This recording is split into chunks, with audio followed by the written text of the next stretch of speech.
अस्सलाम वालेकुम, मैं हूं शाहजेब खानजादा। जेल से इमरान खान के मुसलसल पैगामात और बयानात के बावजूद पाक फौज ने यही मौक़िफ़ दोहराया था कि 9 मई के वाक़यात पर कौम के सामने माफ़ी मांगने के सिवा कोई और रास्ता नहीं है। और जवाब में इमरान खान ने अपने आप से माफ़ी मांगने का मुतालबा कर दिया।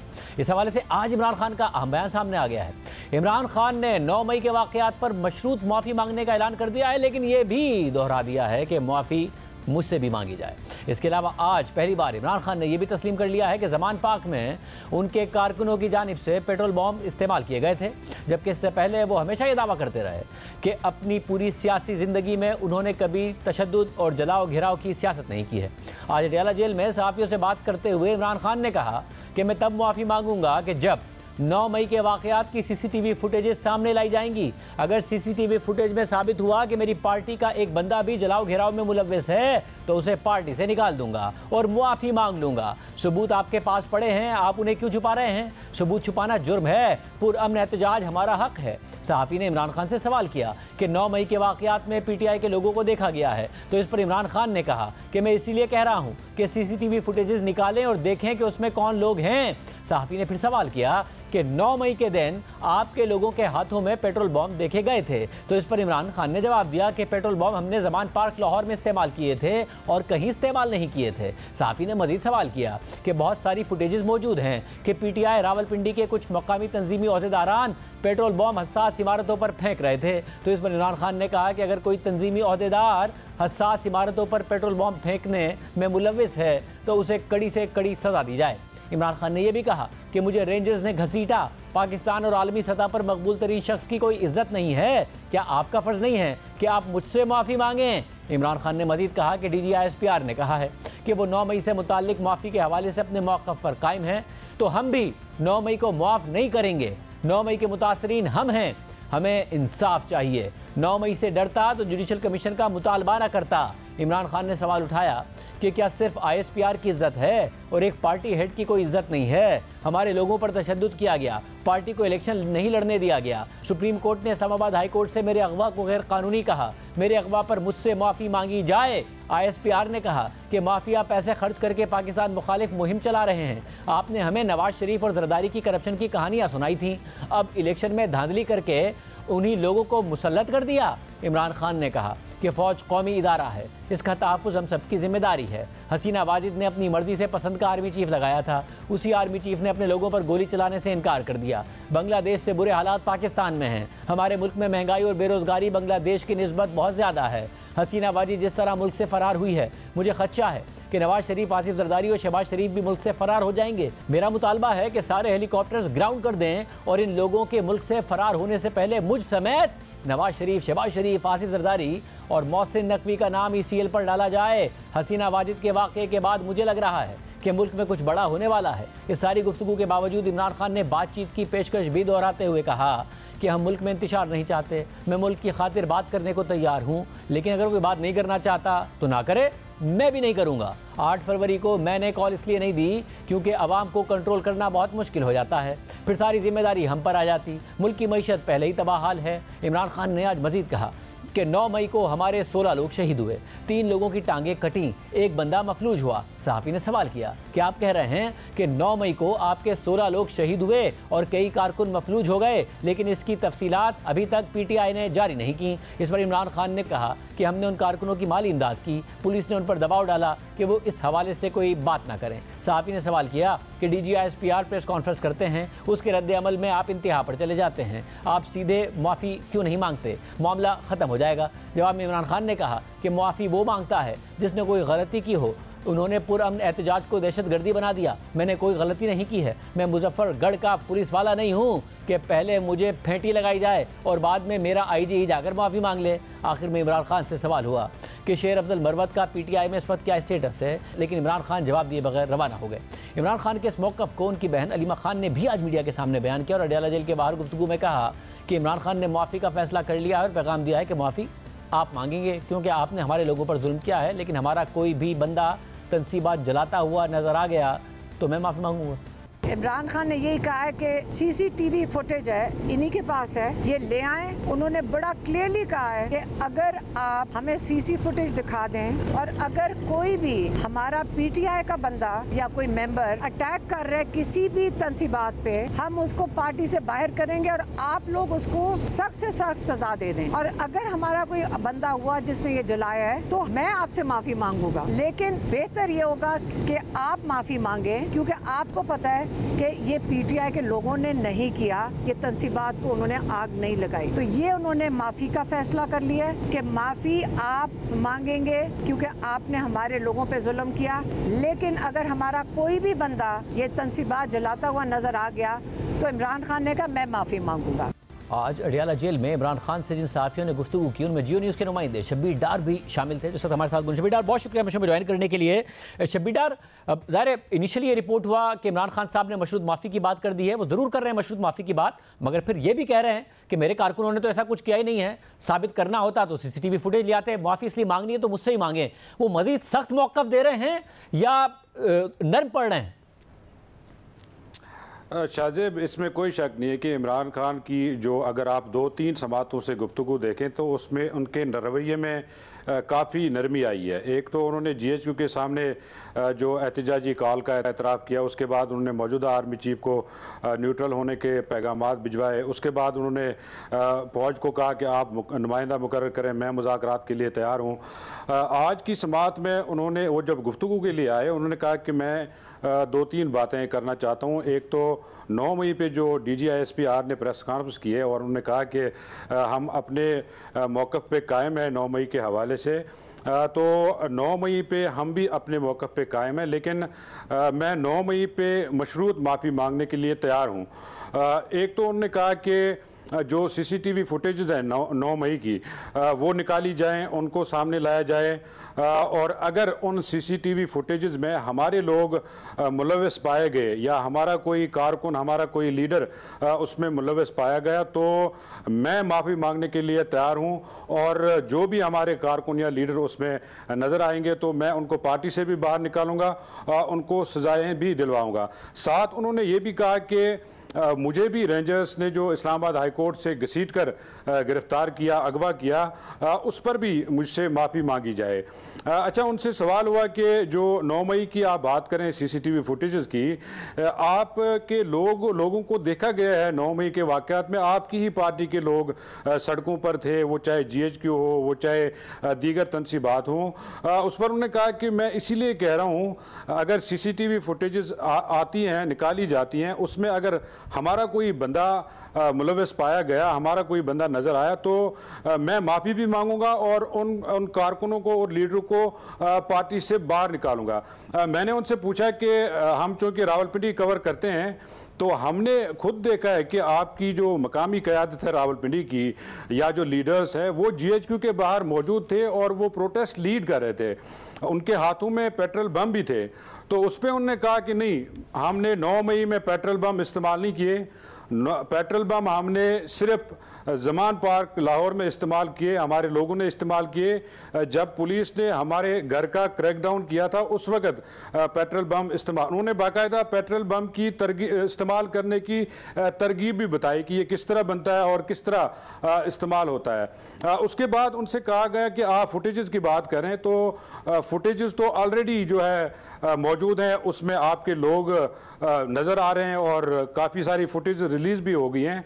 तो उस पर उन्होंने कहा कि बिल्कुल अगर हमारे लोग फुटेजेस में हैं, मैं किसी को स्पेयर नहीं करूंगा, किसी को डिफेंड नहीं करूंगा, कोई भी बंदा शख्स हमारा उसमें हुआ तो उसको हम पार्टी से भी निकालेंगे, सजाएं भी दिलवाएंगे। लेकिन उन्होंने साथ ये भी कहा कि अगर दूसरी तरफ से ये कहा जा रहा है कि माफ़ी का तकाजा किया जा रहा है, मैं मशरूत माफ़ी के लिए तैयार हूँ, लेकिन मुझसे भी माफ़ी मांगी जाए क्योंकि 9 मई के विक्टिम हम हैं। उनसे ये भी सवाल हुआ कि आपने हालिया गुफ्तगू में शेख मुजीबुर रहमान को हीरो करार दिया और उनको डिफेंड आप करते रहे कि उनके साथ बहुत ज़्यादती हुई, जनरल याह्या खान का आप जिक्र कर रहे थे, तो उस पर उन्होंने कहा कि मैंने जो महमूदुर रहमान कमीशन की रिपोर्ट्स की जो फाइंडिंग्स हैं उस तनाजुर में शेख मुजीबुर रहमान से मुतल्लिक बात की थी, जो उसमें फाइंडिंग्स है उसकी मैंने, ये मेरी फाइंडिंग्स नहीं है, ये महमूदुर रहमान कमीशन की फाइंडिंग्स है। इसके अलावा उन्होंने कहा कि मुझे लग रहा है कि मुल्क में बहुत बड़ा कुछ होने वाला है। उन्होंने बांग्लादेश की मौजूदा सूरत हाल का जिक्र किया, उन्होंने कहा कि शेख हसीना वाजिद फरार हो गई हैं। मुझे लग रहा है कि हमारे मुल्क में भी हालात सही नहीं है और हमारे मुल्क में भी बहुत बड़ा कुछ होने वाला है और ख़दशा है कि नवाज शरीफ, शहबाज शरीफ, आसिफ अली जरदारी, मोहसिन नकवी ये लोग भी फरार हो सकते हैं। लिहाजा मैं मुतालबा करता हूँ कि मुझ समेत, उन्होंने अपना नाम भी उसमें शामिल किया, नवाज शरीफ, शहबाज शरीफ, आसिफ अली जरदारी, मोहसिन नकवी का नाम ECL में डाला जाए और उनको बाहर ना भागने दिया जाए। बहुत शुक्रिया। इस सारी पेशरफ के साथ साथ तहरीक इंसाफ ने आज कानूनी मुहाज पर भी एक कदम आगे बढ़ाया है और इलेक्शन एक्ट तरमीमी बिल सुप्रीम कोर्ट में चैलेंज कर दिया है। Chairman PTI barrister Gohar Khan ने सलमान खराजा की वसातत से आर्टिकल 184(3) की दरख्वास्त सुप्रीम कोर्ट में दायर की है, जिसमें इलेक्शन तरमीमी एक्ट को खिलाफ आइन करार देते हुए कलअदम करार देने की इस्तदा की गई है और ये दरख्वास्त भी की गई है कि इस दरख्वास्त का फैसला होने तक इलेक्शन कमीशन को मखसूस नशिस्तें किसी और जमात को देने से भी रोक दिया जाए, बल्कि नशिस्तें सुप्रीम कोर्ट के 12 जुलाई के फैसले की रोशनी में तहरीक इंसाफ को देने की हिदायत की जाए। जबकि दूसरी तरफ नून लीग और पीपल्स पार्टी के बाद इलेक्शन कमीशन ने भी आज सुप्रीम कोर्ट के 12 जुलाई के फैसले पर इंसानी की अपील दायर कर दी है। इस पूरी सूरत हाल पर बात करेंगे तहरीक इंसाफ के सेक्रेटरी इत्तला शुएब शाहीन साहब हमारे साथ मौजूद हैं। शुएब शाहीन साहब, ज़ाहिर इमरान खान साहब ने पहले मुज़ाकरात की बात की, फौज से नुमाइंदा मुकर्रर करने की बात की, जितने रहनुमा उनसे मिलकर निकले, उमर अयूब साहब हों, दीगर रहनुमा हों, वो भी कह रहे थे कि जी मुज़ाकरात के लिए अब आगे बढ़ें। आज उन्होंने फिर कहा, मगर ज़ाहिर फिर ये कहा कि माफ़ी मुझसे मांगी जाए, मगर ये भी कहा कि अगर कोई साबित हो जाए CCTV फुटेज में तो फिर सज़ा दें, मैं भी माफ़ी मांग लूँगा। आप भी आज उनसे मिले हैं, एग्जैक्टली वो क्या सोच रहे हैं? क्या आगे से उनकी ऑफर का रिस्पॉन्स नहीं आ रहा तो उन्हें गुस्सा भी आता है, नरम गरम, क्या इस वक्त उनकी स्ट्रेटजी है? देखिए, इमरान खान साहब गुस्से में नहीं आते, बड़े ठंडे मिजाज में, उनको गुस्से में भी हो तो बड़े ठंडे मिजाज से वो सियासी फैसले करते हैं। एक बात तो तय है कि उन्होंने 2-3 बातें बड़ी वाज़ेह तौर पर कही हैं। नंबर 1, 9th में कहाँ से स्टार्ट हुआ, ये सवाल किया गया मीडिया की तरफ से। उन्होंने कहा 9th में कहाँ से स्टार्ट हुआ, जब मुझे अगवा किया गया इस्लामाबाद हाई कोर्ट के प्रेमिसेस से। उस वक्त जिस वक्त मैं वहाँ थंब इम्प्रेशन के प्रोसेस में था, उसी केस में जिसमें मेरी ज़मानत होनी थी और जिसमें जब लॉ है जब कोई बंदा अदालत में हो तो उसकी ज़मानत उसको गिरफ्तार नहीं किया जा सकता। और जिस तरह रेंजर्स ने गिरफ्तार किया या किडनैप किया, सबसे पहले मेरे से माफ़ी मांगी जाए। दूसरी बात, आप कहते हो कि 9th में के ऊपर जी हमारे लोग मुलव्वस हैं। सिंपल फार्मूला है, माफ़ी मांगे, सिंपल बात है। आप CCTV फुटेजेस किसने चुराई हुई है और CCTV फुटेजेस को सामने ले आए कि एहतजाज करने वाला कौन है और आग लगाने वाला कौन है। हमारी देखे ना, सबसे ज़्यादा बात होती है कोर कमांडर हाउस की। कोर कमांडर हाउस के बाहर हमारी सबसे बड़ी जो लीडर हैं वो पंजाब की डॉक्टर यास्मीन राशिद हैं। वो चीख के कह रही हैं कि कोई कोर कमांडर हाउस के अंदर ना जाए। अब सवाल ये है कि किन हालात में वो अंदर गए, कौन गया, किसने आग लगाई और कौन आग लगाने वालों में शामिल है। क्या आहिस्ता आहिस्ता मामला इस तरफ जा रहा है कि इमरान खान साहब ये मान लेंगे कि जी हमने सिर्फ पुरअमन एहतजाज की कॉल दी थी, हमारे रहनुमा भी उन्हें रोक रहे थे, लोग आउट ऑफ कंट्रोल हुए, हमारे कारकुन जिस तरह PTV पे हो गए थे या जिस तरीके से जमान पार्क पे जब पुलिस मुझे गिरफ्तार करने आई, पेट्रोल बम से पुलिस का सामना हुआ, उस तरीके से हो गए थे। आज उन्होंने ये भी माना, तो जो हुआ वो हमारा कोई प्लान नहीं था, कारकुन अगर आउट ऑफ कंट्रोल हो गए तो खुद हो गए, ये हमारी स्ट्रेटजी सिर्फ पुरअमन एहतजाज की थी। देखें, ये इसमें तो कोई शक व शुबा नहीं है कि ये बात पहले दिन जिस दिन इमरान खान साहब घर से निकले, ये बात उन्होंने कई दफ़ा रिपीट भी की है। उन्होंने कहा है कि भाई मैं घर से निकला, मैंने कहा मुझे वारंट ऑफ अरेस्ट दिखा देंगे, विदाउट रेजिस्टेंस मैं गिरफ्तारी दूंगा, इसमें तो कोई दूसरी राय नहीं। उसी में ही उन्होंने कहा था कि पुरअमन एहतजाज करना कारकुनान को कहा और वो उनका हक है और पुरअमन एहतजाज किया है लोगों ने। लेकिन किन लोगों ने आग लगाई, कौन उसमें मुलव्वस है, क्या किरदार हैं, वो कैसे आइडेंटिफाई होगा? वो CCTV फुटेजेस से होगा। और CCTV footages Islamabad high court से लेकर कोर कमांडर हाउस तक, GHQ, हमजा कैंप, वो सारी की सारी गायब हैं।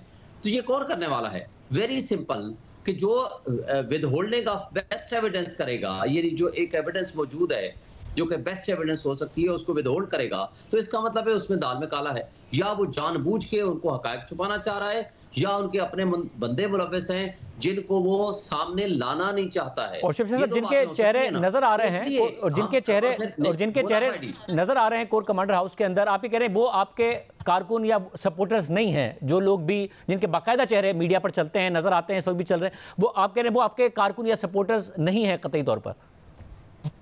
देखें शाहजेब खानजादा साहब, इसमें दो बातें हैं। पहली बात उन्होंने की कि सबसे पहले 14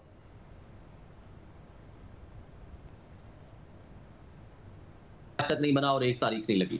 अगर हमारी बदनीयती होती है, हमने अपने जुल्म छुपाने हैं या कुछ करना है, तो हम सुप्रीम कोर्ट में खुद जुडिशल कमीशन की दरखास्त देकर ना जाते। नंबर 1। नंबर 2, देखें एक बीच में से क्लिप्स निकाल के ले आए कि किसी का कोई बंदा इधर खड़ा है, कोई बंदा इधर खड़ा है, that is not an evidence. Evidence ये है कि कोई जो वहां दाखिल होता है, क्या क्या वो एक्ट करता है, वो पूरी सीरीज है, वो डॉक्टर नहीं है, वो एक सीसीटीवी फुटेजेस आपके पास बेस्ट एविडेंस है। जिस तरह कैपिटल हिल में क्या हुआ था, वो सीसीटीवी फुटेजेस से उन्होंने आइडेंटिफाई किए थे। ये थोड़ा क्या था कि पूरी पार्टी को आपने डिसमेंटल कर दिया, आपने ये कर दिया कि सारी की सारी पार्टी को उठा करके आपने जेलों में डाल दिया। एक दिन के अंदर आपने 10,000 बंदे उठा लिए एक एक जगह से और आपने उनको उठा करके जेलों में बंद कर दिया। और ना ही ये हुआ कि पूरी पार्टी को आपने दहशतगर्द डिक्लेयर कर दिया। तीसरी बात आप मुझे बता दें कि इस हवाले से हम पहले दिन से अगर जुडिशल कमीशन में गए हुए हैं तो हमारी तो बोनाफाइडी पहले दिन से नजर आ रही है। और आज जब आप मिले हैं तो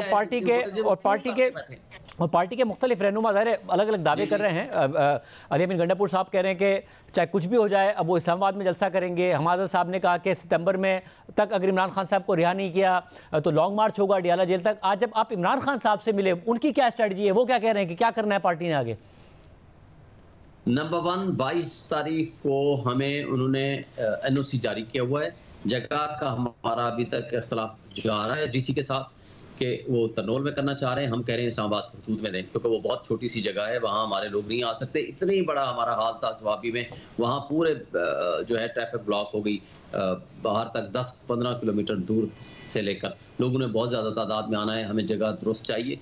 वो हमने 22 तारीख को रख लिया है। आज खान साहब ने कहा है 22 से आगे नहीं जाएगा, 22 तारीख को आपने जलसा करना है, हर हाल में करना है, खा ये हमें इजाज़त देते हैं, हमें इजाज़त नहीं देते हैं, क्योंकि इस वक्त तक हमारे पास इजाज़तनामा भी है और हाई कोर्ट का हुक्म भी मौजूद है।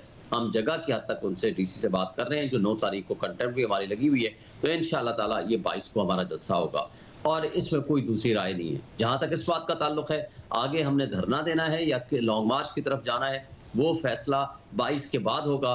और इस दौरान हमारा जो प्लानिंग है वो पहले से तैयार है, मुकम्मल है, पर इसमें कोई इब्हाम नहीं है। आज पूरी कौम हमारे साथ खड़ी हुई है और इस लिहाज से ये जो वहशत और दहशत फैलाने की इन्होंने कोशिश की है पिछले 1.5 साल में, वो नाकाम हो चुकी है, बल्कि उससे ज़्यादा लोग रिएक्शन में निकले हैं। आपने देख लिया सवाबी के जलसे को जिस अंदाज से भी ये पोर्ट्रेट करें, लेकिन जो जलसे के अंदर की तादाद, बाहर की तादाद और बाहर जितनी लोग अंदर थे उससे डबल तादाद बाहर भी मौजूद थी। और ये साबित करता है कि इमरान खान के बगैर अगर लोग निकले हैं तो इमरान खान की मोहब्बत में निकले हैं। तो जिस दिन इमरान खान बाहर आएगा, जिसका कभी इम्कान है कि आगे केसेस इनके पास कोई ऐसे बाकी नहीं रहे, और इंशाअल्लाह ताला मैं ये समझता हूँ कि कराची से लेकर पेशावर तक लोग ही लोग होंगे इंशाअल्लाह। बहुत शुक्रिया शिव शाही साहब हमारे साथ मौजूद थे। एक दफ़ा फिर मुतालबा कर रहे हैं जुडिशल कमीशन का CCTV फुटेज का, वो कि उसके ज़रिए साबित किया जाए। उस वक्त वज़ीर दाखिला, वफाकी वज़ीर दाखिला राना सनाउल्लाह साहब थे, मुशीर वज़ीर आज़म बराए सियासी उमूर हैं इस वक्त राना सनाउल्लाह साहब हमारे साथ मौजूद। राना साहब बहुत शुक्रिया हमेशा में ज्वाइन करने के लिए। राना साहब उस वक्त आप वज़ीर दाखिला थे, आपने कहा था सारे सबूत मौजूद हैं, जो फुटेजेस सामने आई। इसके अलावा अब इमरान खान कह रहे हैं कि कोर कमांडर हाउस, GHQ उनकी अपनी जो CCTV फुटेजेस हैं उससे साबित करें कि अगर मेरे कारकुन मुलविस थे तो मैं माफ़ी मांग लूँगा, वरना मुझसे माफ़ी मांगी जाए। अब साल से ऊपर हो गया, उनके रहनुमा रिहा हो रहे हैं। आज तो आलिया अफजा मलिक साहिबा भी रिहा हो गई, उससे पहले सरम जावेद साहिबा रिहा हो गई, मर्द जो रहनुमा है वो रिहा हो गए। कोई साबित कुछ हुआ नहीं, तो अब तो इमरान खान साहब कह रहे हैं मुझसे माफ़ी मांगे।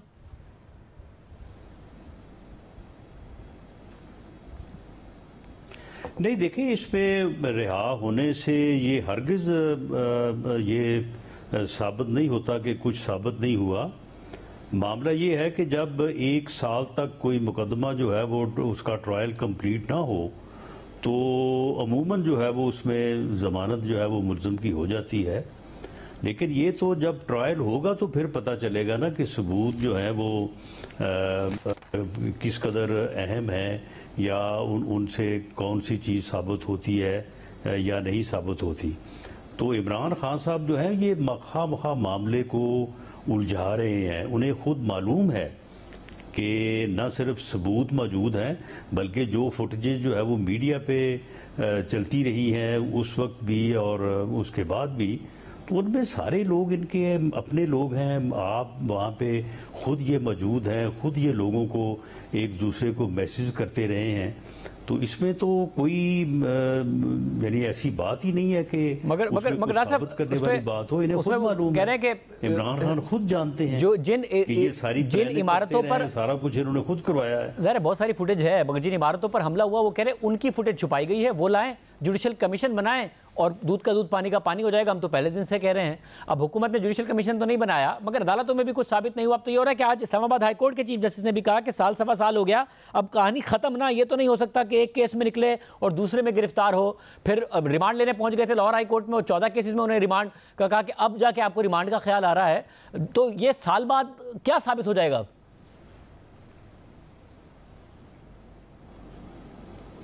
नहीं, कहानी खत्म कैसे हो सकती है? कहानी खत्म क्या ट्रायल हो गया है? कोई अदालत का जो है वो फैसला हो गया, वो तो सुप्रीम कोर्ट में स्टे हुआ है कि जी सिविलियन का मुकदमा जो है वो मिलिट्री कोर्ट में चल सकता है या नहीं चल सकता, और वो अभी तक जो है वो उसके ऊपर फैसला नहीं हुआ। उसके ऊपर फैसला हो जाना चाहिए था। अगर ऑर्डिनरी कोर्ट्स में केसेस चल रहे हैं तो वहाँ पे चलते, अगर मिलिट्री कोर्ट्स में चल रहे हैं तो वहाँ पे चलते, और जो फैसला होता, जो गुनाहगार है उसको सजा मिलती, जो बेगुनाह है वो घर जाता। सब अगर जो इंसदादी दहशतगर्दी की अदालतों में तो केसेस चल रहे हैं ना, कि उसमें जो है वो स्टे हो जाता है, उसके बाद साल जो है वो कोई उसकी खबर ही नहीं लेता। सब डॉक्टर यास्मीन राशिद साहिबा को गिरफ्तार करके रखा हुआ है, अली हमजा मलिक साहिबा आज यहाँ हुई हैं, इतने लोगों को गिरफ्तार करके रखा गया, क्या स्टे हुआ था? इंसदादी दहशतगर्दी की अदालत में मामला चल रहे थे, प्रोसिक्यूशन की अगर सुस्तियाँ हैं आप अदालतों पर डाल रहे हैं? नहीं शाहजेब बात ये है कि इन लोगों को गिरफ्तार कर रखा गया, क्या ये बेगुनाह हैं? क्या ये लोग जो हैं ये गिराव जलाओ में मुलव्वस नहीं थे? कानून जब तक साबित नहीं हो जाता तब तक तो बेगुनाह है। जो है वो शोहदा की यादगारों के ऊपर जूते डंडे नहीं बरसाए, इन्होंने जाके जो है वो वहां पे कोर कमांडर के घर को आग नहीं लगाई, इन्होंने वहां पे जाके जो है वो लूट मार नहीं की, दूसरी बिल्डिंग जो है उनके वहां पे जाके इन्होंने ये सारा गिराव जलाव नहीं किया। ये इन लोगों ने जुर्म किया है, उस जुर्म की बुनियाद के ऊपर इन लोगों को गिरफ्तार किया गया, लेकिन इनका ट्रायल जो है वो कंक्लूड नहीं हो सका। उसकी वजह हमारा जुडिशियल सिस्टम है कि हर बात के ऊपर स्टे हो जाता है, वो स्टे जो है वो उसकी बाद में जो है वो 1.5 साल 2 साल उसकी तारीख नहीं निकलती और मामला जो है वो लटके रहते हैं। अच्छा, फिर अब तो सूरत हाल ही हो गई है कि इमरान खान साहब को ये लग रहा है कि जो बांग्लादेश में हुआ वो यहाँ होने वाला है। वो कह रहे हैं आपके जो रहनुमा हैं, नवाज शरीफ साहब हों, जरदारी साहब हों, मोहसिन नकवी हों, शहबाज शरीफ साहब, उनके नाम डालें ECL में, उन समेत इमरान खान साहब कह रहे हैं मेरा भी डालें ताकि पता चले कौन मुल्क में रुकेगा, और हेलीकॉप्टर भी सारे ग्राउंड कर दें क्योंकि ये यहाँ भी होने वाला है।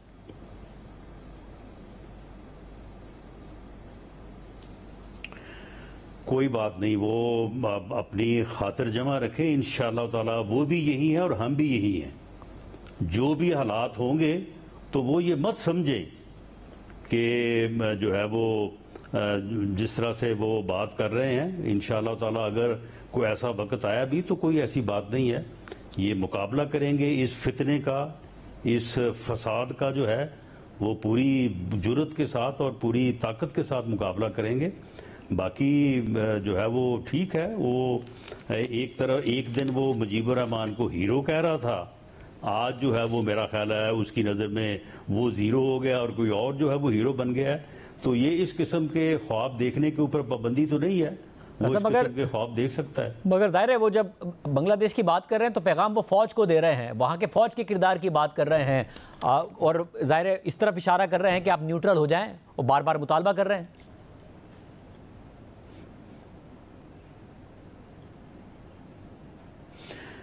लेकिन मामला ये है कि वहाँ पे जो गवर्नमेंट जिसको वो कह रहे हैं कि जो उनको भागना पड़ा है, तो उनको मालूम है कि उसकी जो बुनियादी वजह जो है वो क्या बना। बुनियादी उसकी वजह तो यही बनी ना कि वहाँ पे फौज ने जो है वो हुकूमत का साथ नहीं दिया। तो मामला ये है कि यहाँ पे वो जो कुछ भी कर रहा है तो वो तो फौज के खिलाफ कर रहा है। फौज के अदारे के ऊपर वो हमलावर हुआ है, फौज के अदारे के ऊपर जाके उसने जो है वो उनकी इंस्टॉलेशन के ऊपर हमला किया है, शुहदा पे हमला किया है। तो ये उसको जो है वो ये समझ अगर नहीं आई तो उसे आ जाएगी आगे जाके। तो राना साहब आप कह रहे हैं इदारे आपके इसी तरह के जो है वो ख्यालात में गुम हो के उसने 9 मई किया था और अब मुझे लगता है कि वो दोबारा किसी ऐसे ही हादसे का मूजब बनेगा और उसके बाद मेरा ख्याल है कि फिर जो उसे लीनियंसी जो है वो 9 मई के बाद मिली है वो इंशाल्लाह ताला इस दफ़ा नहीं मिलेगी। आपको एतमाद है कि इदारे आपके साथ खड़े रहेंगे?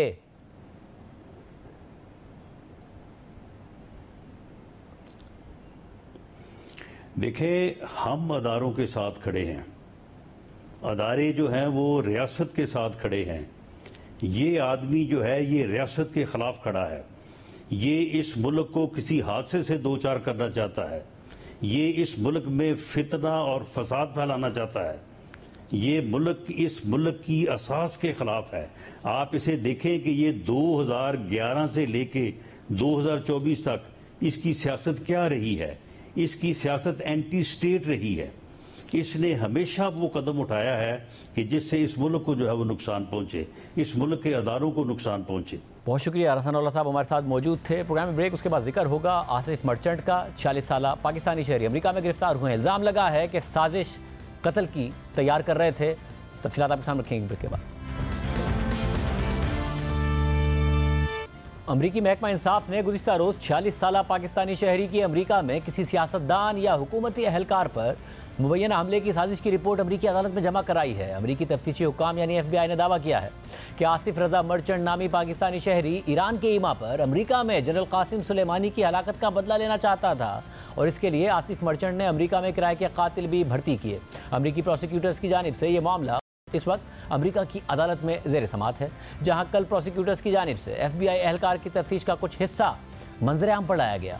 FBI के स्पेशल एजेंट की अदालत में जमा कराई गई तहकीकाती रिपोर्ट के मुताबिक मैं FBI का एक स्पेशल एजेंट हूँ और 2012 से इस इदारे के साथ मुंसलिक हूँ। मैं इस वक्त FBI के न्यूयॉर्क ऑफिस के साथ मुंसलिक हूँ, जहाँ मैं दहशतगर्दी और जासूसी से मुतालिक जराइम की तफ्तीश करता हूँ, जिनमें ईरान, हिजबुल्लाह और अल-कुद्स फोर्स की धमकियाँ भी शामिल हैं। अपनी ट्रेनिंग के दौरान मैं इस बात से बखूबी वाकिफ़ हुआ हूँ कि ईरान की हुकूमत ने अवामी सतह पर दुश्मन तसव्वुर किए जाने वालों के खिलाफ ऑपरेशन की ख्वाहिश और इरादे का इजहार किया है, जिसमें अमरीकी भी शामिल हैं। खास तौर पर ईरानी हुकूमत के तर्जुमानों ने अवामी सतह पर जनरल कासिम सुलेमानी के कत्ल का बदला लेने की ख्वाहिश का इजहार किया है, जिन्हें 3 जनवरी 2020 को इराक में अमरीकी ड्रोन हमले में कत्ल कर दिया गया था। अगस्त 2022 में ईरानी पासदारान इनकलाब के एक एहलकार पर साबिक अमरीकी नेशनल सिक्योरिटी एडवाइज़र को वाशिंगटन में कत्ल करने की साजिश का इल्ज़ाम आयद किया गया था, जिसका मुमकिन मकसद जनरल कासिम सुलेमानी के कत्ल का बदला लेना था। अपनी ट्रेनिंग और तजर्बे और साथ में अभी तक सामने आने वाले हक़ाइक़ और हालात की रोशनी में मेरा मानना है कि जो तरीक़ाकार और ऑपरेशनल सिक्योरिटी के इक़दामात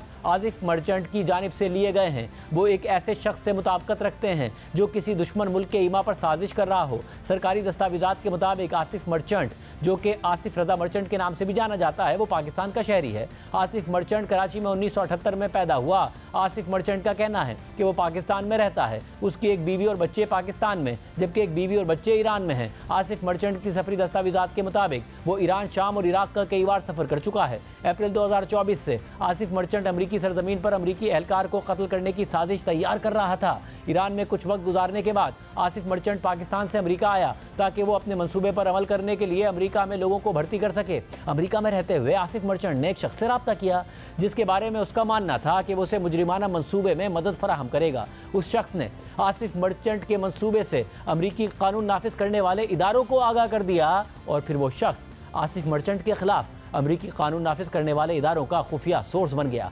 आसिफ मर्चेंट ने उस खुफिया सोर्स से किराए के कातिल भर्ती करने के लिए मदद मांगी। उस खुफिया सोर्स ने आसिफ मर्चेंट को 2 मुबैना किराए के कातिलों से मिलवाया जो कि अंडर कवर अमरीकी एजेंट थे, जिसके बाद आसिफ मर्चेंट ने उन्हें $5000 कैश में एडवांस पेमेंट की मद में अदा कर दिए। 10 अप्रैल 2024 को आसिफ मर्चेंट पाकिस्तान से इस्तांबुल और इस्तांबुल से 13 अप्रैल को टेक्सास के शहर ह्यूस्टन आया। ताकि वो अमरीकी हुकूमती एहलकार के कत्ल के लिए लोगों को भर्ती कर सके।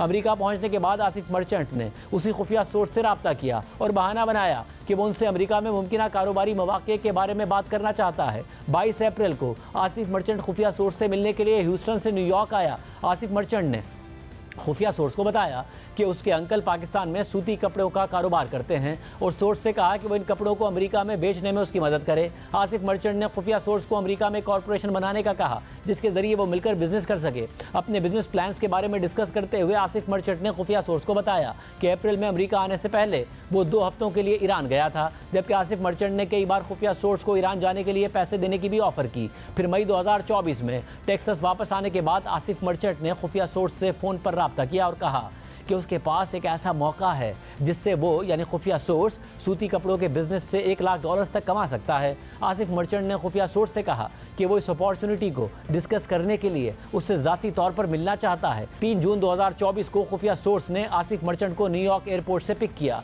खुफिया सोर्स ने आसिफ मर्चेंट को एयरपोर्ट से पिक करके न्यूयॉर्क के एक होटल में छोड़ा। होटल में आसिफ मर्चेंट ने खुफिया सोर्स को बताया कि उसके पास एक ऐसी अपॉर्चुनिटी है जो एक दफ़ा की नहीं बल्कि जारी रहने वाली अपॉर्चुनिटी है। इसके बाद आसिफ मर्चेंट ने अपने हाथों से बंदूक का इशारा बनाया जिसका मतलब था कि यह मौका कत्ल के हवाले से था। इसके बाद आसिफ मर्चेंट ने खुफिया सोर्स का फ़ोन लिया और उसे सिक्योरिटी वजूहात कहकर दराज में रख दिया ताकि वो अपने प्लान पर बात कर सके। आसिफ मर्चेंट ने खुफिया सोर्स से कहा कि वो उसे इस बारे में मज़ीद तफसीलात बताएगा, लेकिन इससे पहले खुफिया सोर्स न्यूयॉर्क में आसिफ मर्चेंट की किराए के कातिलों के साथ मुलाकात तय कराए। अगले दिन आसिफ मर्चेंट खुफिया सोर्स से होटल के कमरे में दोबारा मिला जहां उसने इस स्कीम को मजीद तफसील से बताया। इस मीटिंग से पहले भी आसिफ मर्चेंट ने खुफिया सोर्स से उसका फ़ोन लेकर सिक्योरिटी वजूहात का कहकर उसे दराज में रख दिया और ये तासुर दिया कि उनकी रिकॉर्डिंग हो सकती है और साथ ही खुफिया सोर्स को हिदायत की कि वो कभी भी उससे अपना फ़ोन जेब में रखकर बात ना किया करे। इसके बाद आसिफ मर्चेंट ने अपनी साजिश के बारे में बताया जिसमें 3 मुजरिमाना स्कीम शामिल थी। पहली स्कीम टारगेट के घर से दस्तावेज़ात या USB चोरी करना था। दूसरी स्कीम एक एहतजाज की प्लानिंग, जबकि तीसरी स्कीम सियासतदान या हुकूमती एहलकार का कत्ल था। आसिफ मर्चेंट ने बताया कि मुतासरीन को यहाँ टारगेट किया जाएगा यानी अमेरिका में। आसिफ मर्चेंट ने यह भी कहा कि उन लोगों को टारगेट किया जा रहा है जो मुस्लिम दुनिया को नुकसान पहुंचा रहे हैं। ये आम लोग नहीं हैं। FBI के एजेंट की रिपोर्ट के मुताबिक, मेरी ट्रेनिंग और तजर्बे के मुताबिक, जो भी अफराद बैरून मुल्क तैयार होने वाले मंसूबों में मुलविस होते हैं जिनका मकसद अमेरिका में जराइम करना होता है, वो अक्सर अपने साथ ताउन करने वालों को और मंसूबे के मकसद को छुपाते हैं। आसिफ मर्चेंट ने खुफिया सोर्स को हिदायत की कि वो उसकी ऐसे अफराद के साथ मुलाकात करवाए जिन्हें वो इस साजिश के लिए भर्ती कर सके। खासतौर पर आसिफ मर्चेंट ने ऐसे अफराद की फरमाइश की जो कत्ल कर सकते हों और तकरीबन 25 ऐसे अफराद जो कत्ल के बाद तवज्जो हटाने के लिए एहतजाज करें और एक खातून जो कि जासूसी कर सके। आसिफ मर्चेंट ने खुफिया सोर्स से कहा कि ये अफराद काबिल भरोसा होने चाहिए। आसिफ मर्चेंट ने यह भी कहा कि किराए के कातिल उसे एक ऐसा फ़ोन दें जो ट्रेस ना हो सकता हो ताकि वो खुफिया तरीके से रब्ता कर सके। होटल के कमरे में आसिफ मर्चेंट ने एक रुमाल निकाला और उसके ऊपर अशिया रखकर कत्ल की साजिश की अक्कासी की जिसमें टारगेट, मजमा, इर्द गिर्द की इमारतें और गलियाँ शामिल थीं। आसिफ मर्चेंट ने उस रुमाल पर मुबैना कत्ल की साजिश की प्लानिंग शुरू की और मुख्तलिफ मंजरनामे बनाते हुए खुफिया सोर्स से पूछा कि इस तरीके से कैसे टारगेट को कत्ल किया जा सकता है। ख़ास तौर पर आसिफ मर्चेंट टारगेट की तरफ इशारा करते हुए बार बार खुफिया सोर्स से पूछता रहा कि वो उसे समझाए कि टारगेट कैसे मरेगा। आसिफ मर्चेंट ने खुफिया सोर्स को यह भी बताया कि टारगेट के आसपास सिक्योरिटी मौजूद होगी। आसिफ मर्चेंट ने खुफिया सोर्स को हिदायत की कि बेहतर होगा कि अब अगर वो कोड वर्ड्स में बात करें। आसिफ मर्चेंट ने खुफिया सोर्स से कहा कि इस साजिश के लिए पैसे ट्रांसफ़र करने के लिए वो उस कॉरपोरेशन का इस्तेमाल करेगा जो उन्होंने पहले खोली थी। आसिफ मर्चेंट ने यह भी कहा कि यह साजिश उसके अमेरिका से जाने के बाद अमल में लाई जाएगी और वो खुफिया सोर्स से कोड वर्ड्स में गुफ्तगू करेगा जिसमें एहतजाज के लिए टी-शर्ट का कोड वर्ड, पैसे भेजने के लिए डेनिम जैकेट का कोड वर्ड, जबकि कत्ल के लिए फ्लीस जैकेट का कोड वर्ड इस्तेमाल करना था। खुफिया सोर्स ने आसिफ मर्चेंट से पूछा कि क्या आपकी इस हवाले से अपनी पार्टी यानी बैरून मुल्क बात हुई है, तो आसिफ मर्चेंट ने जवाब दिया कि हाँ, उसकी बात हो गई है और उस पार्टी ने उसे इस प्लान को हतमी शक्ल देकर अमेरिका से वापस आने का कहा है। 5 जून को आसिफ मर्चेंट दोबारा खुफिया सोर्स से मिला और उससे मुमकिन किराए के कातिलों के साथ मुलाकात तय करने का कहा। आसिफ मर्चेंट ने कहा कि उसका न्यूयॉर्क आने का मकसद ही इन किराए के कातिलों के साथ मुलाकात करना था। खुफिया सोर्स ने आसिफ मर्चेंट को बताया कि उसने किराए के कातिलों के साथ रब्ता कर लिया है और वो उसकी मीटिंग करवाएगा। मीटिंग के इंतजार के दौरान आसिफ मर्चेंट ने खुफिया सोर्स से उसे न्यूयॉर्क में क्लब्स की तलाश में मदद करने का कहा जहां से वो इस साजिश के लिए दीगर लोगों को भर्ती कर सके। 10 जून को आसिफ मर्चेंट ने खुफिया सोर्स उससे फ़ोन पर बात की और उस दिन शाम को किराए के कातिलों से मुलाकात के बारे में कहा। इसके बाद आसिफ मर्चेंट और खुफिया सोर्स 2 किराए के कातिलों से मिले जो कि असल में खुफिया एजेंट्स थे। आसिफ मर्चेंट ने उनसे कहा कि वो उनसे 3 सर्विसेज की तवक्को रखता है, एक दस्तावेजात की चोरी, दूसरी सियासी रैलियों में एहतजाज करवाना और तीसरी किसी का कत्ल कराना।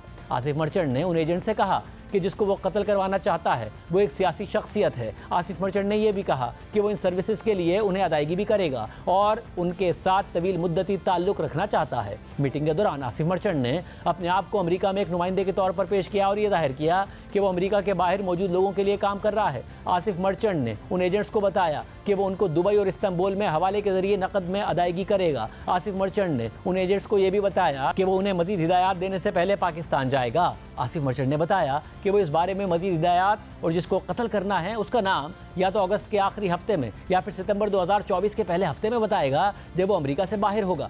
12 जून 2024 को आसिफ मर्चेंट एक बार फिर उन एजेंट से मिला और इस मुलाकात में इन खुफिया एजेंट्स ने आसिफ मर्चेंट को वो फ़ोन दिया जिसके ज़रिए इस साजिश का अगला मरहला तय होना था। इस मुलाकात के दौरान आसिफ मर्चेंट उन खुफिया एजेंट्स को $5000 अमरीकी बतौर एडवांस देने के लिए राज़ी हो गया। आसिफ मर्चेंट ने उनसे कहा कि उसे ये रकम हासिल करने में 1 हफ्ता लगेगा। 13 जून 2024 को आसिफ मर्चेंट खुफिया सोर्स से मिला और कोडेड लैंग्वेज एक कागज़ पर लिखकर उसे दी और हिदायत की कि आइंदा उससे रब्ता करने के लिए इसे इस्तेमाल किया जाए। आसिफ मर्चेंट ने खुफिया सोर्स को कपड़ों का कारोबार भी चलाने का कहा जिसके बारे में उसने पहले गुफ्तगू की थी ताकि वो इस साजिश को कवर फराहम कर सके। आसिफ मर्चेंट ने ईरान के लिए पसंदीदगी का भी इजहार किया और खुफिया सोर्स को बताया कि इस साजिश के लिए जो रकम वो इस्तेमाल कर रहा है वो हलाल है, यानी उसकी इजाज़त है। 18 जून को आसिफ मर्चेंट ने टेलीफोन करके अमेरिका में अपने एसोसिएट से $5000 हासिल करने के लिए मदद मांगी। 20 जून को आसिफ मर्चेंट ने दोबारा उस एसोसिएट से $5000 के लिए रब्ता किया। एसोसिएट ने आसिफ मर्चेंट से पूछा कि क्या वो उन्हें यह रकम बैंक के जरिए ट्रांसफ़र कर सकता है, जिस पर आसिफ मर्चेंट ने उसे यह रकम 21 जून तक नकद में देने के लिए कहा। 21 जून 2024 को खुफिया सोर्स को सुबह 5 बजे व्हाट्सएप पर गैर मुल्की नंबर से मुतादिद कॉल्स मौसूल हुई। इस नंबर के साथ जो नाम जाहिर हो रहा था वो आसिफ मर्चेंट के एक कज़न का नाम था जिसके बारे में खुफिया सोर्स को मालूम था कि वो ओवरसीज़ में रह रहा है। खुफिया सोर्स ने उस नंबर पर दोबारा रब्ता किया जिस पर सामने वाले शख्स ने उससे पूछा कि क्या उसे $5000 मिल गए हैं। खुफिया सोर्स ने नफ़ी में जवाब दिया। इसके बाद उस शख्स ने खुफिया सोर्स को एक नंबर दिया और कहा कि वो इस नंबर पर रब्ता करके $5000 ले लें, जिसके बाद खुफिया सोर्स ने बताए गए तरीके के तहत वो रकम ले ली। 21 जून 2024 को ये रकम किराए के कातिलों को देने के लिए आसिफ मर्चेंट खुद बॉस्टन से न्यूयॉर्क आया, जहां खुफिया सोर्स ने आसिफ मर्चेंट को बस स्टेशन से पिक किया और वो रकम दी। इसके बाद आसिफ मर्चेंट किराए के कातिलों यानी खुफिया एजेंट से मिला और उन्हें वो $5000 दे दिए। आसिफ मर्चेंट ने खुफिया एजेंट्स के सामने दोहराया कि वो उनकी 3 साजिशों की तकमील करें जो कि कत्ल, एहतजाज और दस्तावेजात की चोरी पर मुश्तमिल थी। आसिफ मर्चेंट ने खुफिया एजेंट्स को अपने लिए मनी लॉन्ड्रिंग करने का भी कहा। आसिफ मर्चेंट ने वादे किया कि वो इस हवाले से मज़ीद हिदायत देने से पहले पाकिस्तान जाएगा। आसिफ मर्चेंट ने मशवरा दिया कि खुफिया एजेंट्स उससे दुबई या इस्तांबुल में मुलाकात करें जिसमें मज़ीद हिदायत दी जाएंगी। यह आसिफ मर्चेंट के लिए आसान होगा। इसके बाद आसिफ मर्चेंट ने फ़्लाइट की तैयारियां शुरू कर दी और 12 जुलाई को अमेरिका से जाने का इरादा किया। 12 जुलाई को कानून नाफिज करने वाले एजेंट्स ने आसिफ मर्चेंट को उसकी रिहाइशगाह के बाहर खड़ी एक गाड़ी में अपना सामान रखते हुए देखा। कानून नाफिज करने वाले इदारों ने यूँ आसिफ मर्चेंट को गिरफ्तार कर लिया और उसकी रिहाइशगाह की तलाशी ली। तलाशी के दौरान कानून नाफिज करने वाले एजेंट्स को आसिफ मर्चेंट का वॉलेट मिला जिसमें वो हाथ से लिखा हुआ नोट भी मौजूद था जिसमें आसिफ मर्चेंट ने खुफिया गुफ्तगू करने के लिए कोड वर्ड्स लिखे थे। ये वो रिपोर्ट जो FBI ने अदालत में जमा कराई है और आसिफ मर्चेंट पर फर्द जुर्म आयद कर दी गई है और अब बाकायदा ट्रायल होगा। FBI एहलकार की मंजर आम पर आने वाली इस रिपोर्ट में अमरीकी सरजमीन पर अमरीकी सियासतदान या एहलकार के कत्ल की साजिश का जिक्र किया गया है, लेकिन यह कत्ल की साजिश किसके खिलाफ थी इसके बारे में कोई इशारा नहीं दिया गया। अलबत्ता इस हवाले से अमरीकी TV CNN की रिपोर्ट के मुताबिक FBI के तफ्तीशकारों का मानना है कि साबिक अमरीकी सदर डोनाल्ड ट्रंप और दीगर हालिया और साबिका अमरीकी हुकूमत के ऑफिशियल्स इस साजिश का हदफ हो सकते थे। कानून नाफिज करने वाले ऑफिशियल्स ने CNN को बताया कि तफ्तीश करने वालों को डोनाल्ड ट्रंप पर होने वाले हालिया हमले के आसिफ मर्चेंट के किसी ताल्लुक के कोई सबूत नहीं मिले। CNN के मुताबिक FBI का मानना है कि उन्होंने आसिफ मर्चेंट की साजिश किसी हमले से पहले ही नाकाम बना दी थी और गिरफ्तारी के बाद आसिफ मर्चेंट तफ्तीश करने वालों से ताउन कर रहा है, लेकिन ईरानी हुकूमत की तरफ से डोनाल्ड ट्रंप को मिलने वाली धमकियों की वजह से FBI ने फौरी तौर पर मालूमात अमरीकी सीक्रेट सर्विस को फराहम कर दी थी। जिसने साबिक अमरीकी सदर की सिक्योरिटी बढ़ा दी थी, जबकि आसिफ मर्चेंट के वकील ने तरदीद की है कि उनके मौकिल हुक्काम से ताबुन कर रहे हैं। उन्होंने कहा कि इल्ज़ामात गलत और गैर जिम्मेदाराना हैं। CNN के मुताबिक महकमा इंसाफ के चार्जेस के हवाले से जब अक़वाम मुत्तहिदा में ईरान के मुस्तकिल मंदूब के तर्जुमान से मौक़िफ़ के लिए रब्ता किया गया तो उन्होंने कहा कि हमें इस हवाले से अमरीकी हुकूमत की कोई रिपोर्ट मौसूल नहीं हुई है, जबकि इस हवाले से पाकिस्तानी दफ्तर खारजा का कहना है कि हमने मीडिया पर आने वाली रिपोर्ट्स देखी हैं, हम अमरीकी हुक्काम के साथ मज़ीद तफसीलात सामने आने तक राब्ते में हैं। इस हवाले से अपना बाज़ाब्ता मौक़िफ़ देने से पहले हमें उस शख्स के माजी के बारे में मालूमात यकीनी बनानी है। प्रोग्राम में ब्रेक शामिल करते हैं। बांग्लादेश में शेख हसीना वाजिद का तख्ता उलटने के बाद उबूरी हुकूमत के क़याम के लिए मामला तय पा गए हैं। बांग्लादेश के आर्मी चीफ ने ऐलान कर दिया है कि कल रात तक उबूरी हुकूमत कायम हो जाएगी, मगर मुल्क में सियासी गैर यकीनी बरकरार होने के साथ साथ तलबा तहरीक का मुस्तकबिल भी गैर वाज़ेह है। तलबा तहरीक जल्द इंतखाबात का मुतालबा कर रही है, यकीन दहानी मांग रही है कि मुल्क में फ़ौज हुकूमत नहीं संभालेगी और ना ही फ़ौज उबूरी हुकूमत की निगरानी करेगी, और उबूरी हुकूमत की मुद्दत भी तवील नहीं होगी। साथ ही तलबा तहरीक ने यह मुतालबा भी रख दिया है कि उबूरी हुकूमत में तलबा और सिविल सोसाइटी के अफराद को भी शामिल किया जाए। कल अवामी लीग के अलावा बाकी जमातों, तलबा तहरीक के नुमाइंदों और तीनों मुसल्लह अफवाज के सरबराहों की सदर के साथ तवील मुशावरत के बाद यह फैसला किया गया कि नोबेल इनाम याफ्ता माहिर मईशत डॉक्टर मोहम्मद यूनुस उबूरी हुकूमत के चीफ एडवाइज़र होंगे, जिनका नाम तलबा तहरीक की तरफ से दिया गया था। डॉक्टर मोहम्मद यूनुस उबूरी हुकूमत संभालने के लिए पेरिस से ढाका वापस पहुँच रहे हैं, जबकि आज ढाका के एक ट्रिब्यूनल ने डॉक्टर मोहम्मद यूनुस और ग्रामीण टेलीकॉम के 3 आला ओहदेदारों को लेबर कवानीन की खिलाफ वर्जी के केस से बरी कर दिया है। इस केस में डॉक्टर मोहम्मद यूनुस और दीगर मुल्जिमान को रवां साल जनवरी में 6 महीने कैद की सज़ा सुनाई गई थी, जिसके खिलाफ उन्होंने ट्रिब्यूनल में अपील दायर की हुई थी, जिसका आज डॉक्टर मोहम्मद यूनुस की वापसी से एक दिन पहले उनके हक़ में फैसला सुना दिया गया है। यानी सियासी हालात बदले तो अदालती फैसले भी बदल गए, क्योंकि शेख हसीना वाजिद ने अपने सियासी मुखालफिन की तरह डॉक्टर मोहम्मद यूनुस जैसे अपने नाक़दीन को भी मुतअद्दिद सियासी केसेस में फंसाया हुआ था। सिर्फ यही नहीं, बांग्लादेश की साबिक वज़ीर आज़म और शेख हसीना वाजिद की सबसे बड़ी सियासी हरीफ खालिदा ज़िया ने आज 6.5 साल बाद पहली दफ़ा अवाम से खिताब किया है। खालिदा ज़िया को बांग्लादेश के सदर ने उनकी सज़ा मुआफ़ करते हुए रिहा करने का एग्जीक्यूटिव ऑर्डर जारी किया था। खालिदा ज़िया ने आज वीडियो लिंक पर खिताब करते हुए कहा कि मुझे अब रिहा कर दिया गया है। मैं उन बहादुर लोगों का शुक्रिया अदा करना चाहती हूँ जिन्होंने नामुमकिन को मुमकिन बनाने के लिए डू और डाई जैसी जिद्दोजहद की। शेख हसीना वाजिद की हुकूमत तो गिर गई है, मगर अपने 15 साल दौरे इक़्तिदार में उन्होंने बड़े बड़े ओहदों पर अपने लोग लगा दिए थे, और अब एक एक करके उन्हें हटाने के मुतालबे हो रहे हैं। सरकारी दफ्तरों के मुलाजमीन अपने सरबराहों से इस्तीफ़े तलब कर रहे हैं। खासतौर पर बांग्लादेश के मरकजी बैंक में आज एक गैर मामूली वाक़या हुआ। बांग्लादेशी अखबार डेली स्टार के मुताबिक बैंक के 100 से ज़ायद एहलकारों ने गवर्नर ऑफिस पर धावा बोल दिया और डिप्टी गवर्नर्स और टॉप ऑफिशियल्स को दफ्तर से निकाल दिया, जिनमें से एक डिप्टी गवर्नर ने उसी वक्त इस्तीफ़ा दे दिया, जबकि 4 डिप्टी गवर्नर्स ने मुस्ताफ़ी होने का फैसला कर लिया। सिर्फ यही नहीं, बांग्लादेश के फाइनेंशियल इंटेलिजेंस यूनिट के चीफ को भी उनके दफ्तर से निकाल दिया गया और फिर उन्होंने भी मुस्ताफ़ी होने का फैसला कर लिया, जबकि बैंक के मुलाजमीन दावा कर रहे हैं कि deputy governors, policy advisers, financial intelligence unit के चीफ और डिप्टी गवर्नर्स समेत 6 एहलकार मुस्ताफ़ी हो गए हैं, और खबरें सामने आ रही हैं कि मरकजी बैंक के गवर्नर से भी इस्तीफ़ा मांगा जा रहा है। इसके अलावा बांग्लादेशी मीडिया के ही मुताबिक नेशनल बोर्ड ऑफ रेवेन्यू के सैकड़ों एहलकारों ने टैक्स एडमिनिस्ट्रेशन के दफ्तर के बाहर एहतजाज किया और चेयरमैन से इस्तीफे का मुतालबा कर दिया। इससे पहले कल फौज में भी बड़े बड़े तबादले और साथ ही एक बड़ी बरतरफी हुई थी। Director general of national telecommunication monitoring centre, जिसे इंटेलिजेंस चीफ भी कहा जाता है, यानी मेजर जनरल ज़ियाउल हसन को कल ओहदे से हटा दिया गया था, जिसके बाद वो कल रात गए मुल्क से फरार होने की कोशिश कर रहे थे, मगर ड्रामाई अंदाज में उन्हें ढाका एयरपोर्ट से गिरफ्तार कर लिया गया। वो जिस तैयारे में सवार थे उसे रनवे से टैक्सी करते हुए वापस लाया गया और फिर उन्हें गिरफ्तार कर लिया गया। इसके अलावा पुलिस चीफ को भी हटा दिया गया है और आज नए पुलिस चीफ ने ओहदा संभाल लिया है, जिन्होंने कहा है कि कुछ पुलिस ऑफिशल्स ने मुजाहिरों के दौरान इंसानी हुकूक की खिलाफ वर्जियाँ की हैं। कुछ गैर जिम्मेदार पुलिस एहलकारों की वजह से बहुत से पुलिस एहलकार कत्ल, ज़ख्मी या तशद्दुद का निशाना बने हैं। नए पुलिस चीफ ने ऐलान किया कि हर कत्ल की जामे तहकीकात की जाएंगी। साथ ही नए पुलिस चीफ ने हड़ताल पर चले जाने वाले पुलिस एहलकारों से कहा है कि 24 घंटे के अंदर अंदर ड्यूटी पर वापस आ जाएं। दूसरी जानिब बांग्लादेशी अखबार के मुताबिक शेख हसीना वाजिद से मुंसलिक 29 अफराद की लाशें मिली हैं, जिनमें अवामी लीग के रहनुमाओं के साथ साथ शेख हसीना वाजिद के ख़ानदान के अफराद भी शामिल हैं, और बताया जा रहा है कि लाशें शेख हसीना वाजिद के मुल्क छोड़ने के बाद मिली हैं।